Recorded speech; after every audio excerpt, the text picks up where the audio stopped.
G'day, welcome to Lunch Money. Lunch Money is your online and social media home for workout, special situations and capital raising professionals. My name is Nick Samios and I am your Lunch Money host. I'm also the director here at Hermes Capital. I guess special situations come in all shapes and sizes, where obviously, in my day job, it's at the smaller end of the scale dealing with small business. But when I say special or shapes and sizes, there's um, companies that are turning around. That's a special situation. And other special situations are mergers and acquisitions or business acquisitions where there's a transition. So in a business acquisition, there's a transition post acquisition, and in corporate restructuring, where there's a formal or an informal restructure or recapitalisation, there is a big transition. Hopefully, if there's no transition, then the restructuring and the recapitalisation won't be a success, obviously. And these transformations or these transitions, it's about transforming the business, and it's also about transforming the individual as well. There's a saying in turnaround management: you've either got to change the management or change the management. Meaning you've either got to turf the existing management out or change the existing management. And that's all very well for big corporate situations, but in small business, changing the management doesn't necessarily work because the owner of the business needs to stay there.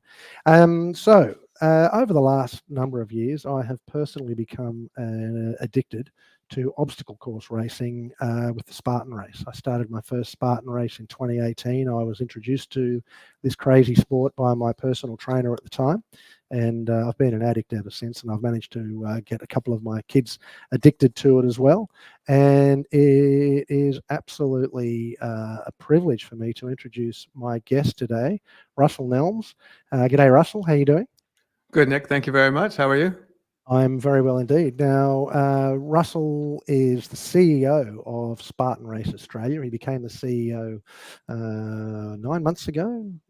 Yeah, that's right, Nick. Yep, that's correct. I first met Russell in Greece, actually. Russell doesn't remember because Russell was the captain of the Australian Spartan Race team, and I was just what one of my general manager here calls a fanboy. That we went up and said g'day to Russell, and I've sort of bumped him a couple of times since. But I bumped you in Fiji, and I asked you if you wouldn't mind doing our podcast, particularly given, I guess, you've got a corporate background that specialises in transitions, I guess, both in the turnaround and in the M&A space, and obviously as the CEO of Spartan Race, which is, it's growing. They bought Tough Mudder just before COVID, which was terrible timing, but I guess that's working itself out. So I guess I would like to introduce you by asking you, what is the Spartan Race? All right. Well, Nick, I think quite simply, Spartan Race is designed to change people's lives. Our core mission is about changing 100 million people's lives, and quite simply, how do we do that? That's both through physical and mental fitness challenge. I think quite simply, that's what it's about.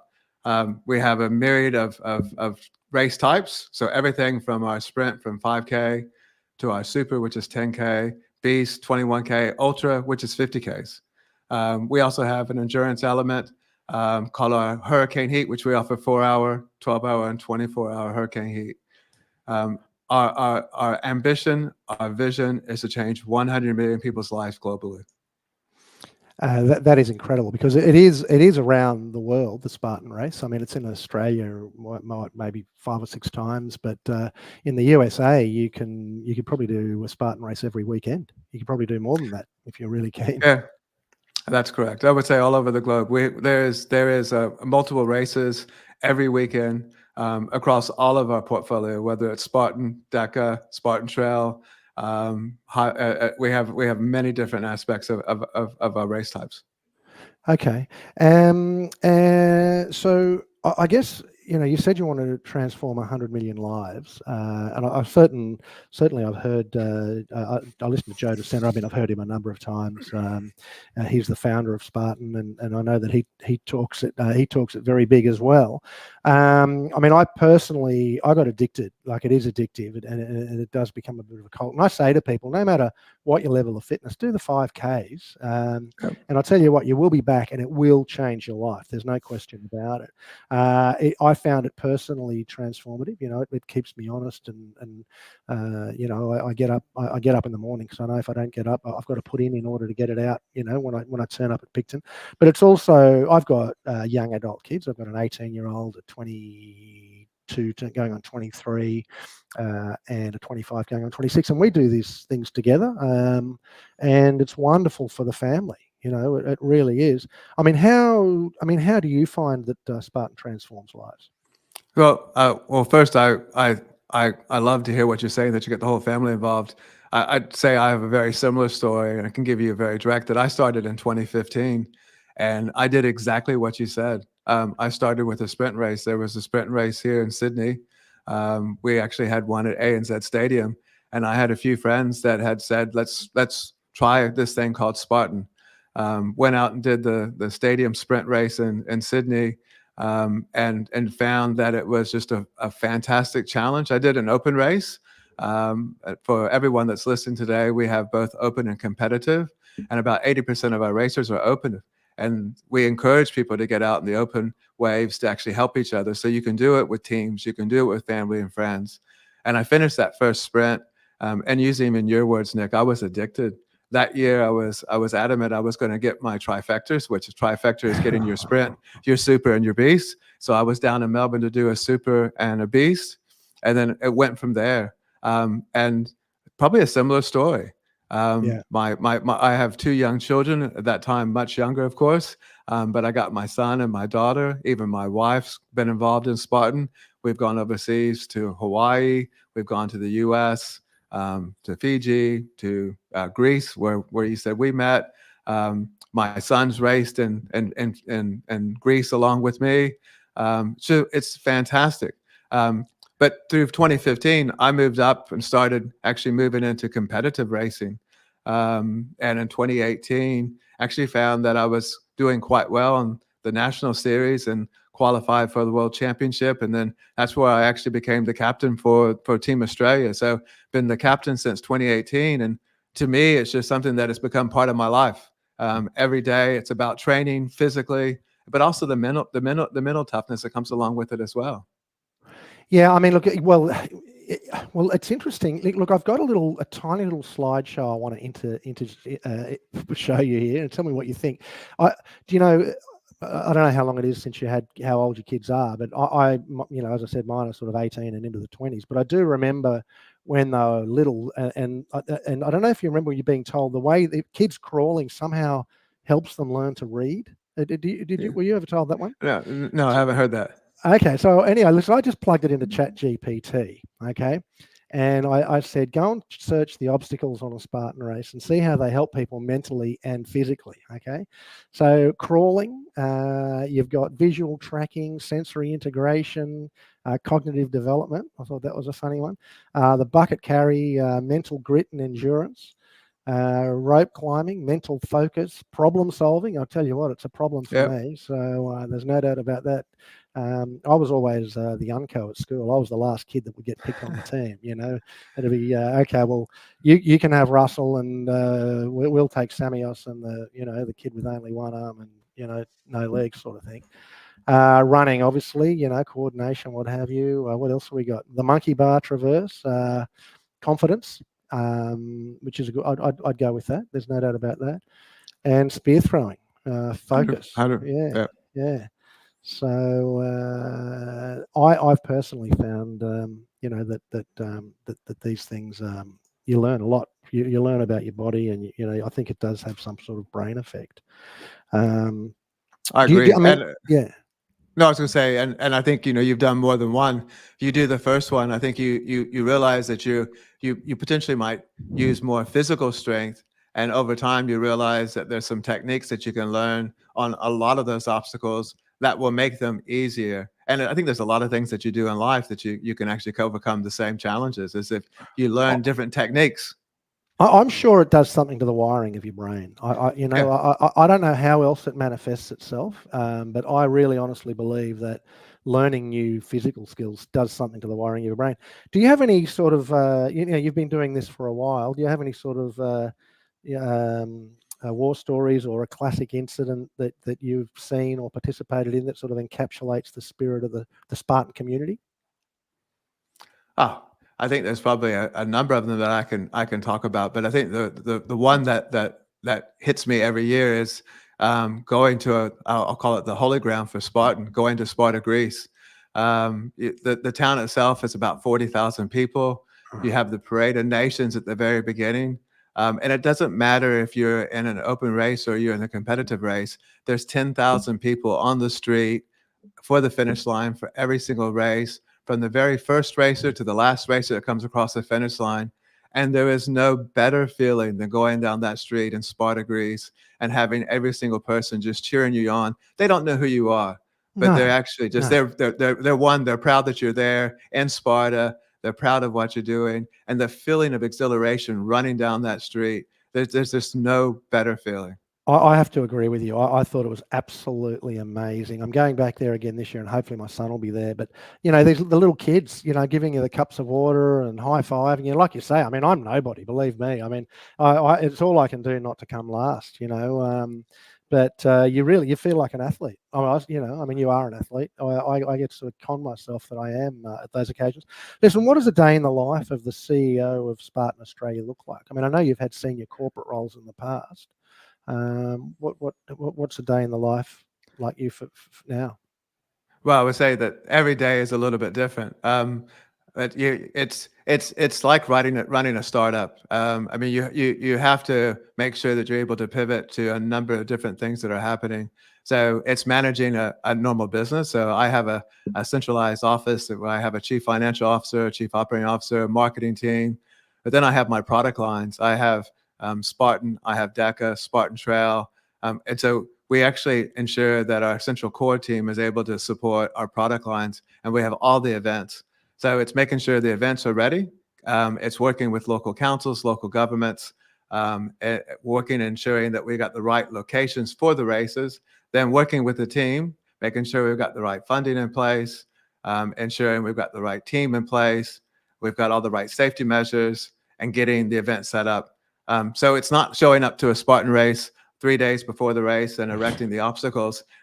It's months in advance getting prepared for one race. And then when the team's coming on board, there's no rank. Everyone's rolling their sleeves up. Everyone is getting dirty. Everyone's ensuring that the race is held to the highest standard to make sure that the racer experience is as best as it possibly can be. So it's juggling, doing things differently on every day to make sure that we can actually ensure that we're actually delivering exceptional results. I mean, that's great. It's incredible. It sort of reads like the curriculum for a business course. I mean, there's project management, there's event management. I guess you've got stakeholder management, 100%. obviously the financial and project management. I guess it's and I guess obviously you've got a team and you've got to manage those resources. I mean, what have you sort of taken out of your corporate life that you find sort of has prepared you for that? Well, I think some of the things that you've hinted on already. When I came on board, it was clear to me that we needed to have a core corporate team in place to support those product lines. Something that I think that is actually enabled the teams that are focusing on enabling an event. So as a Spartan Race, they can focus clearly on that Spartan Race, where the marketing team can actually support all those elements. Project management, you called that out. Project management is a key component for what we're doing. Everything actually has to look into our project plan. We have weekly meetings. We go through and look at what we have in the plan, what are the interdependencies, what choke points do we have, what needs to be escalated to ensure that we're able to actually move through and actually deliver the event successfully. So it's really making sure that we are running the team as an organization. And I try to tell everyone on my team, we want to have fun. You got to have fun with what you're doing, but at the same time, we need to understand that we're running a business. So running a business, make sure that we're keeping ourselves honest to our vision, our values, and our goals. So my leadership team has shared vision, values, and goals that we actually are aligned to. We made sure that from an OKR perspective, that we're holding ourselves honest to accomplishing our goals, and we're able to deliver an outcome. And they're tightly aligned to both delivering exceptional results to our racers, ensuring that we're giving a good, enhanced relationship to our employees, and we're able to deliver a financial return for the company. That's fantastic. I mean, obviously you've performed at a high level in Spartan, and I guess when they were looking around for a CEO, they weren't looking just for someone that, that sort of looked good on the field. But so obviously they've sort of had a look at your LinkedIn profile and and worked out that clearly you're the guy. So I mean, what are some of the challenges that you face as CEO? And I guess, I said before, I know that Spartan bought Tough Mudder, and I don't know what sort of a financial transaction that was, and I'm not asking you that.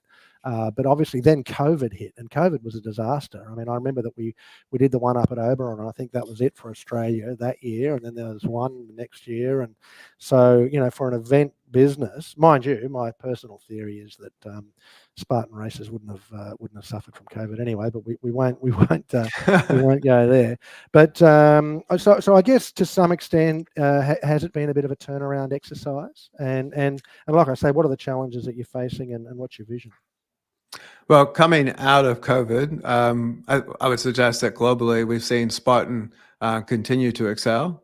Spartan did acquire Tough Mudder globally through acquisition, when Tough Mudder went into receivership. But that's just given us an opportunity for another brand. One of the things that I've done, taking on the role as CEO, is to implement a multi-brand strategy. And that's something I think that the concept to me is something that I've taken from my business background as well. So we have Spartan Australia, New Zealand, and Fiji, and below that we have our brands. We have Spartan, we have Tough Mudder, we have DECA, Spartan Trail, Endurance, and we also have Spartan Kids, which is a fundamental part of what we do as well. And they need to be promoted differently. I think if you did a Venn diagram, you probably would have a small subsection of people that would do a Tough Mudder, might do a Spartan, or might do a DECA event.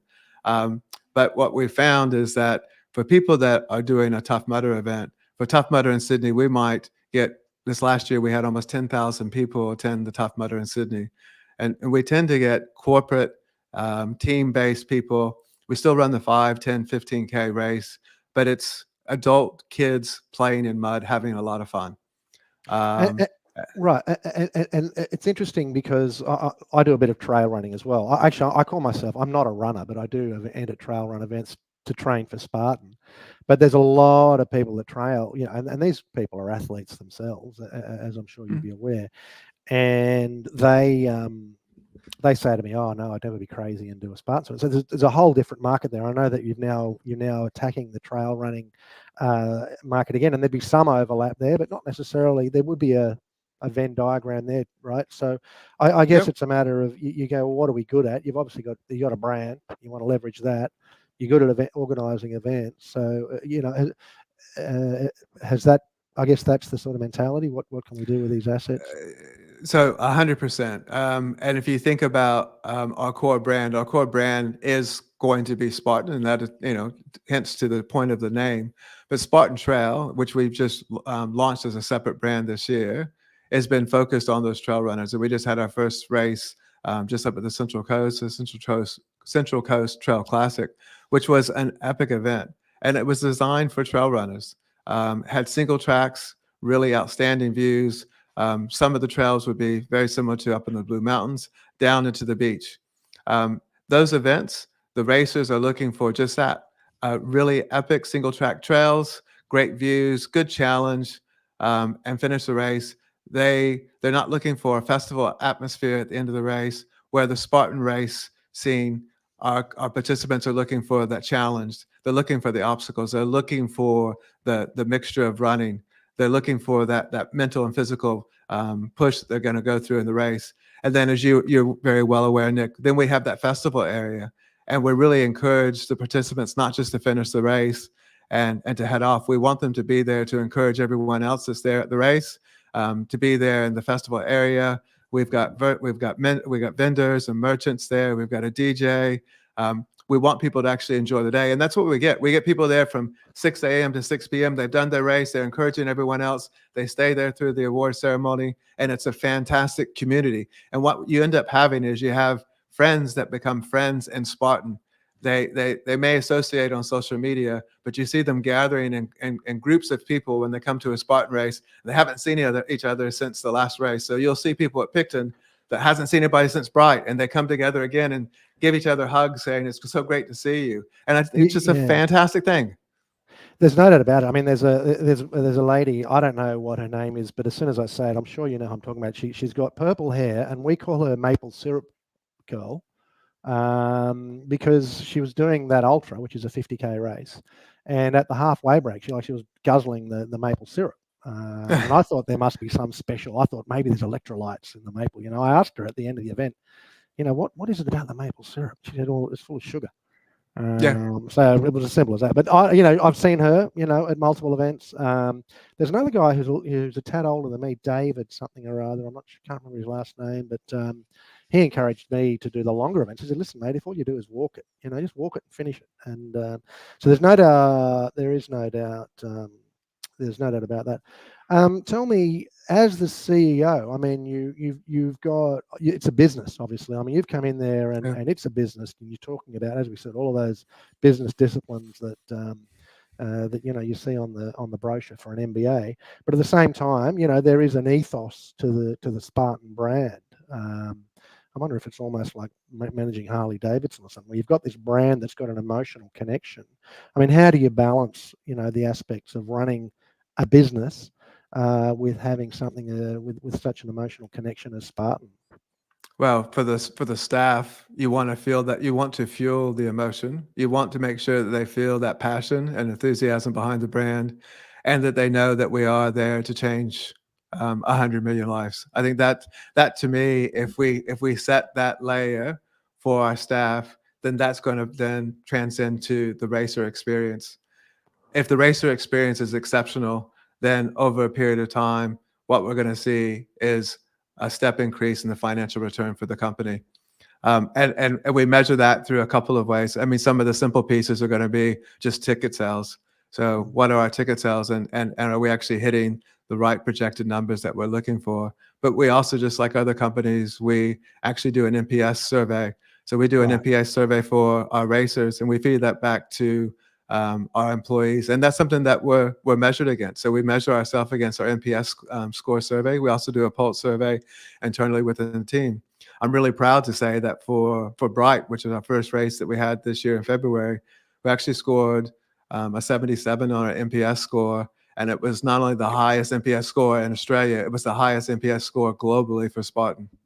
Can I just say the NPS is the Net Promoter Score, and it's where you ask someone, I think, how likely would you be to recommend? It's just one question basically. So it's but there's a whole science behind it. Yeah, correct. So there's a series of there's actually up to 20 questions that we'd have in a survey. Right. We have 5 questions that we ask them, but you're right, it's down to one question on will they promote us, or are they a promoter or a detractor? But getting a score to that level is fantastic. But there must be a sense of responsibility. Like I say, you've got to run a business, and you're looking at it's, at the end of the day, business is all about it's creating stakeholder value, and it's got to be profitable and all of that sort of stuff. But by the same token, like when you go to Greece, for example, and you've got those mountains in the background, but you don't need to be in Greece. You can be at Bright. I mean, Bright's become the local mecca. I mean, it's almost like you're managing people's dreams to some extent. Like there's a very big emotional component to this. Oh yeah, there is a big emotional component, and we want to make sure that every single racer that comes in, that we actually are able to help hit that standard. We want to make sure if it's the first time rookie coming into the race, that we're there helping them throughout the race. We have a number of Spartan ambassadors, and their role is twofold: to promote our brand, but also to help our rookie racers when they come on board. So we actually have ambassador waves. We promote that. So those ambassadors are there helping the people through the obstacles for the first time if they're not out there with people. So we want to do that. At the same time, for our elite athletes, we want to make sure that we're putting on an amazing, challenging course. But you said something earlier about running the business. I'm still accountable. Well, not just still. I am accountable to a board of directors. I sit on the board as well. The board meets monthly. We have to look at our P&L. We have to look at our cash flow. We need to make sure that we're operating positively and we're hitting our targets. So me as a CEO, I'm accountable for the financial the financial outcomes of the organization. So not just about ensuring that we're delivering successful outcomes for the race, but also financial outcomes for our shareholders. Yeah, I mean, yeah, I'd love to do an EV calculation. I bet you that'd be fascinating, but we won't go there. So just sort of bringing it back to the emotional side, there's a growing awareness, I suppose, in the general community, but especially, I'm thinking about in special situations and, there's the deal side, but also where there's corporate distress. Their mental health is an acute issue. I mean, in what way do you think the Spartan Race sort of promotes mental wellness and resilience? Well, there's a number of training programs, but I think getting involved in Spartan and focusing on the core concepts of setting goals in place. I mean, every day I'm up 5 o'clock in the morning. I've got a routine. My routine will vary from day to day, but my routine is I'm up. I have an ice bath. I get into my workout. That workout might be in the gym. That workout might be in the run, or a combination of that. But it's getting into a routine that actually gets me going for the day. Can I just ask you, some people may not have heard that quite clearly. Did you say a nice bath or an ice bath? I said an ice bath. So first thing I do in the morning is an ice bath for 15 minutes. Yeah. And that gets the dopamine going. So that gets a shock to the system. But if you actually measure your heart rate and look at your heart rate, you'll actually see going into an ice bath, your heart rate actually goes down. Your resting heart rate goes down to, for me, it goes down to about 48 beats a minute. And it actually gets into a very, very good calming state. But at the same time, mentally, it's a shock to the system. Getting yourself getting into 7 to 8 degree water every morning is a mental challenge in its own right. But finishing that and then getting into a workout just gets you energized for the day. And to me, it becomes that routine that gets me charged for the day. And corporate world, it's helped me. And now getting in, even being the CEO for Spartan, sometimes it's hard for traveling, but I still make sure that I'm up every morning with that routine. Yeah, look, cold showers I can do. I had my very first ice bath a couple of weeks ago. I did a trail run, and I stopped in on the way home and got a couple of bags of ice and tossed them in the bath. I know that you can get special ice baths, and I saw them at Bright, actually. I thought those things were fantastic. So tell me, this is a little bit of an out of the blue question, and it's not one that I sent you beforehand. But the founder of Spartan globally, Joe DeSena, I saw him on Joe Rogan, and that is a fascinating interview that I highly recommend people get hold of. But he said that he learned all about entrepreneurship cleaning swimming pools for the New Jersey Mafia, which is a fascinating tale. I mean, do you have any sort of colourful background stories that put you in the same category? Well, I didn't work for the mafia. I think Joe's stories are, one thing he learned, and you listen to those stories, is that you always show up early. You never show up late. If you're supposed to be there at 9 o'clock, you're there at 8:45, and you always deliver more than what you promise. But to me, before the corporate world, I'm a U.S. Army veteran, and to me, there's things that I learned in the 80s that I'm still using today. And the fundamental principles that I've learned about teamwork, leadership, followership that I've used through my entire corporate world, and I use now even today. One of the very simple aspects is everything that you do in life. I had a colonel that I worked for. He said, whatever you do, Russ, think about 3 things: CAV, coordinate, anticipate, and verify. Coordinate everything that you need to do, anticipate everything that can go wrong, and then go back and verify everything you coordinated. And if you do that in life, everything will be successful. And I've got a number of analogies like that I've learned from many different people that I've worked for, worked with. But they're things that are ingrained in me that become my DNA of how I operate, how I've worked in every single team that I've been in the corporate world, and even since I moved into Spartan. Wow. Coordinate, anticipate, and verify. That is one hell of a takeout. There's no doubt about that. I tell you what, you talk about being a veteran. I don't know if you remember in Ball last year, there was a US veteran, and he walked that whole course, 21 Ks, and that was a tough course, carrying an American flag. Yeah, and I tell you what, Billy Richards is his name. Billy Richards. if that doesn't rip your heart out, I don't know what does. Yeah. It was So, incredible. so Billy was in the U.S. Marine Corps, then left the Marine Corps, worked in a civilian role, and then went into the Army, into Special Forces. I think the record now is he's had 300 races that he's ran globally with the American flag. He was in Greece last year with us as well. Right, right. And I ran Part of the Beast along with him. He's a fantastic individual. Absolutely amazing. Yeah, and he's involved with a group called Till Valhalla. Till Valhalla is for veterans. So it's 22 veterans a day commit suicide. So Till Valhalla is a charity to actually support those veterans that have suffered for PTSD and committed suicide. And so one of the main reasons that Billy carries the American flag is actually to support the Till Valhalla project. Again, it goes back to my earlier comment. I mean, I know you're running a business, and I know you've got accountability, and I'm sure you've got a whole bunch of financial metrics you've got to meet. But I can't think of, like, it is a business, and yet look at this emotional connection. I bet you there's nothing else like it in the world. It's just incredible. Listen, can I just go into the business side, because we're sort of running down the clock. Just reflecting on your business experience, and I guess you're obviously well up on the Australian landscape.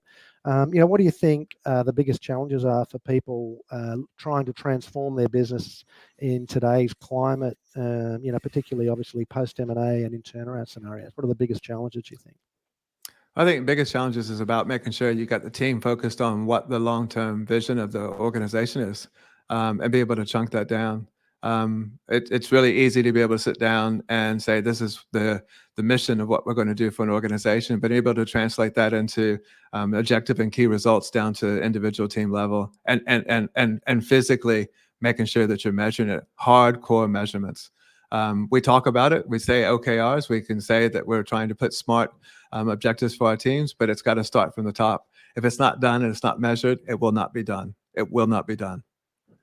And I guess you've been involved both in mergers and acquisitions, and because I mean I remember when I was at university, there's whole books written about a bunch of M&As that just fail. I mean a lot of them don't create the value they're supposed to create. And what are sort of the things that, I mean, is there anything particular about the climate today, the business environment today, that makes these things more challenging, do you think, or is it just the same as it's ever been? Oh, I would say that today one of the challenges you do have is you have a distributed workforce. Coming out of the pandemic, you do have the position where you have workforce that are doing remote working. So you have to manage that workforce. That does definitely presents a challenge to different types of companies. Companies have taken different approaches where they've pulled people back into the office 3 days a week, 4 days a week, or 5 days a week, but it's ensuring that you're managing that balance. That's definitely a challenge for every organization. I would say that different regions are different. If we're looking at Australia versus New Zealand, Australia's got a different economic challenge than New Zealand. I think New Zealand is still struggled coming out of the pandemic, whereas that they've struggled getting people back into the office and focusing. Where Australia is, I think, come out of the pandemic quite well. I think companies on the most part have come up on the rebound. You go into the Sydney CBD, you go into Melbourne CBD, companies are back, their life is back, but it's balancing that workforce, which is a tough one, because you've given those employees a time during the pandemic where they had the luxury of working from home.